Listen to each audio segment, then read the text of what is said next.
রাসূলুল্লাহ সাল্লাল্লাহু আলাইহি সাল্লাম ইবাদতের ক্ষেত্রে সীমা লঙ্ঘন করতে আমাদেরকে নিষেধ করেছে।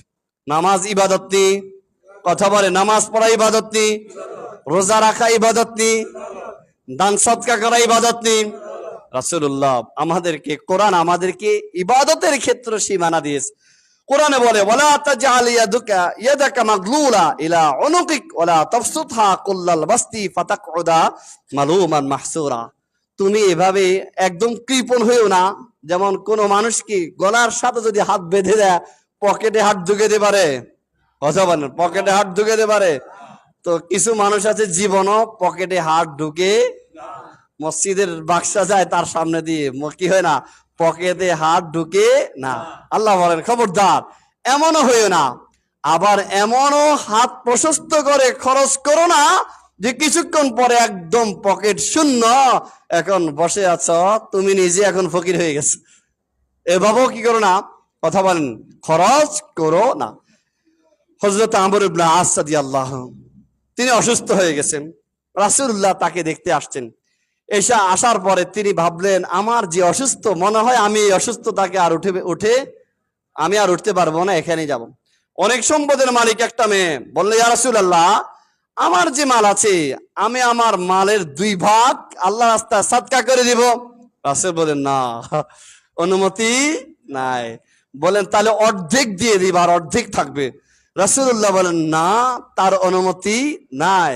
বলেন তাহলে 3 ভাগের 1 ভাগ আমি আল্লাহ রাস্তায় দান করব, আর 2 ভাগ আমার মেয়ের জন্য, আমার স্ত্রীর জন্য, আমার পরবর্তী ওয়ারিস যারা তাদের জন্য রেখে যাব।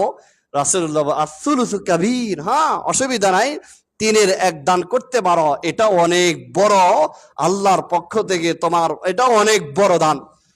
রাসূলুল্লাহ পরে যে কথাটা বললেন, ইন্নাকা আন তাযারা ওয়ারাসাতাকা আগনিয়া খায়রুম মিন আন তাযারাহুম আলাতান ইয়াতাকাফফাফুনা নাস। শোনো, তুমি তোমার পরিবারকে সচ্ছল রেখে যাওয়া এটা তোমার জন্য ভালো হবে। এমন না তুমি সব কিছু দান করে তোমার পরিবার পরিজনকে ভিক্ষুক হিসেবে রেখে যাবা, ওরা মানুষের ধারে ধারে যে হাত পাতবে আর ভিক্ষা করবে। খবরদার, এটা ইসলামে অনুমোদন নাই। দেখেন, সদকা করা, দান করা সওয়াবের কাজ কিনা, কিন্তু এখানেও কি আছে, সীমানা আছে, এখানে এরিয়া আছে। যারা সীমানা এড়িয়ে যাবে, নিজের সবকিছু দিয়ে নিজে মরে যাবে, পরিবারকে ভিক্ষুক রেখে যাবে, আল্লাহ পাক বলেন ওয়ালা তা'তাদু ইন্নাল্লাহা লা ইউহিব্বুল মু'তাদিন। খবরদার, আমি এবং আমার রাসূল যে সীমানা এড়িয়ে দিব, এটাকে ডিঙ্গায়া অতিক্রম করলে আল্লাহ এবং রাসূলের ভালোবাসা পাইবা না। 3 সাহাবী আসলো, এসে বলল আমরা রাসূলুল্লাহর ইবাদত দেখব, দেখি তিনি কেমন ইবাদত করে।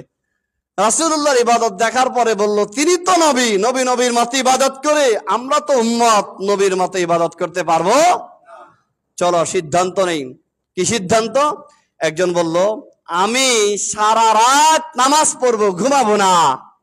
আরেকজন বলল আমি সব সময় রোজা রাখবো, একদিনও রোজা ভাঙবো না। আরেকজন বলল আমি কোনোদিন বিবাহ শাদী করব না, ফ্যামিলিতে জড়াবো না, তাহলে আমি আমার পুরো জীবনটা একাকী ইবাদতে কাটাইতে পারবো। রাসূলুল্লাহর কাছে খবর গেছে আপনার 3 সাহাবী সিদ্ধান্ত নিয়েছে এভাবে ইবাদত করব। রাসূলুল্লাহ সবাইকে ডেকে বলেন শুনো, ইন্নী আসুমু ওয়া উফতিরু, আমি রোজাও রাখবো আবার রোজাও রাখবো না। আমি রোজাও রাখবো আবার রোজাও রাখবো না। এটা আবারই ফরজ রোজা না নফল রোজা। হ্যাঁ, আমি রাতে ঘুমাবো আবার রাতে নামাজ পড়বো। আমি বিবাহ করব। শুনো, ইসলামে সন্ন্যাসী হওয়া, বৈরাগী হওয়া, সমাজ বিচ্ছিন্ন হওয়ার কোনো অধিকার ইসলামে নাই। এই এরিয়া দিয়েছে, সীমানা দিয়েছে। খবরদার, ইসলাম এমন একটি সুন্দর ধর্ম, যেখানে গেলে, যেখানে থাকলে তোমার ইসলামকে ফলো করলে ব্যক্তি জীবন, সামাজিক জীবন, রাষ্ট্রীয় জীবন ভারসাম্যপূর্ণ হবে।